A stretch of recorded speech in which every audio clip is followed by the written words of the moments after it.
L'Élysée se dit prêt à accréditer RT France et Spoutnik. Pour survivre, Emmanuel Macron prend des risques.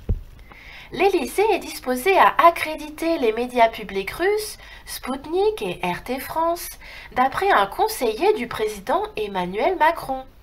La décision mettrait fin à des relations houleuses depuis la campagne présidentielle de 2017.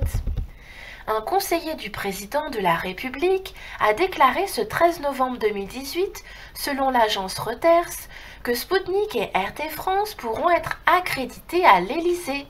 Je le cite, « Je suis assez favorable à ce qu'on fasse en effet tomber cet interdit. De fait, les deux médias ont été accrédités le 11 novembre dernier pour la première fois », a déclaré ce conseiller, toujours selon l'agence Reuters. Contacté par RT France, le service presse de l'Élysée a confirmé l'information. Je cite, « À ma connaissance, le fait que RT France comme Spoutnik décident de se faire les vecteurs d'une campagne de désinformation visant le candidat Macron, ça n'a jamais été purgé », a-t-il poursuivi. De fait, RT France n'a jamais relayé de fausses informations sur Emmanuel Macron. Et le conseiller d'estimer, en inversant exprès peut-être le dicton, « Ma foi, je préfère guérir que prévenir.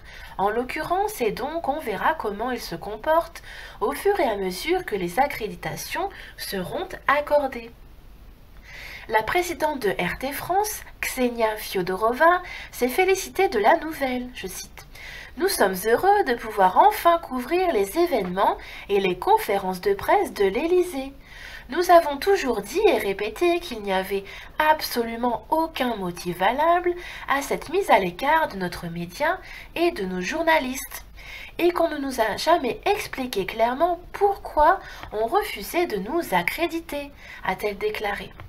Comme ils l'ont fait jusqu'à maintenant, nos conseillers juridiques continueront de suivre tous les commentaires ou déclarations diffamatoires accusant RT France de relayer de fausses informations, a-t-elle toutefois souligné.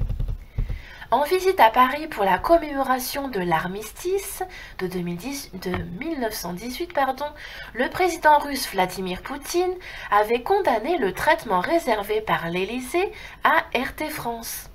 Le chef de l'État russe avait regretté, je cite, « la constitution de listes d'autorisation d'accès qui séparerait les médias que le pouvoir juge bons, entre guillemets, de ceux qui seraient mauvais.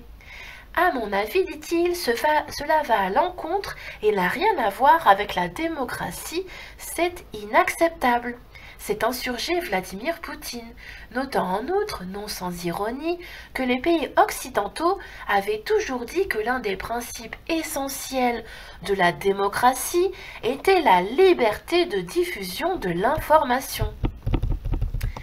En outre, Vladimir Poutine a souhaité que la France et les autres pays respectent le principe consistant à octroyer à leurs citoyens la liberté de faire leur choix parmi différentes sources d'information et de se faire leur propre opinion.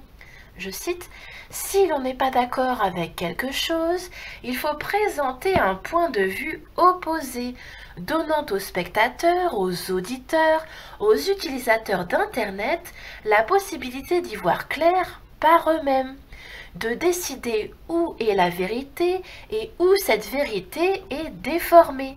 C'est le chemin à prendre, à mon avis, avait-il fait valoir. » Jérémy Assous, avocat de RT France, a quant à lui tenu à rappeler que depuis que RT diffuse, il n'y a jamais eu une seule fausse nouvelle diffusée, contrairement à ce que ne cesse de dire un certain nombre de personnes, et particulièrement M.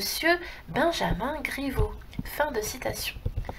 Le 22 octobre dernier, lors d'une interview, Benjamin Griveaux avait justifié les différents refus d'accréditation à l'Élysée opposés à RT France, accusant le groupe de presse publique russe de faire de la propagande payée par un État étranger, je cite.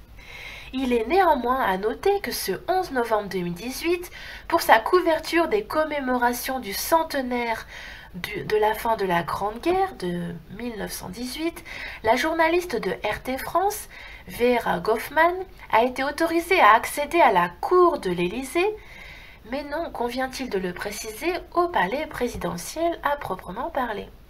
L'accréditation de RT France et de Sputnik à l'Élysée constituerait un revirement majeur à l'égard des deux groupes de médias étatiques russes. Dès la campagne présidentielle française de 2017, les équipes d'En Marche avaient accusé RT de diffuser des fake news, je cite, sans apporter de preuves à l'appui de ces graves allégations. La question de RT France avait été évoquée en mai 2017 lors du premier tête-à-tête à Versailles entre Emmanuel Macron et le président russe. Le président de la République française avait alors fustigé devant son homologue russe l'attitude de Russia Today et de Sputnik, les qualifiant d'organes d'influence à l'origine de contre-vérités infamantes, je cite.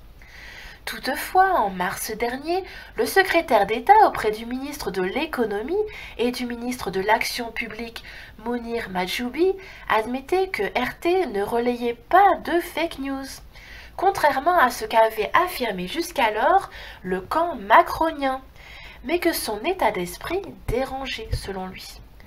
Le 4 septembre 2018, un rapport présenté à la ministre des Armées épinglait les manipulations de l'information, entre guillemets. En 214 pages, les experts évoquaient les dangers que représente la propagande des groupes djihadistes comme Daesh, ainsi que l'influence grandissante de la Chine. Mais l'écrasante majorité du texte est consacrée sans grande surprise à la Russie, bête noire des services de renseignement et des gouvernements occidentaux.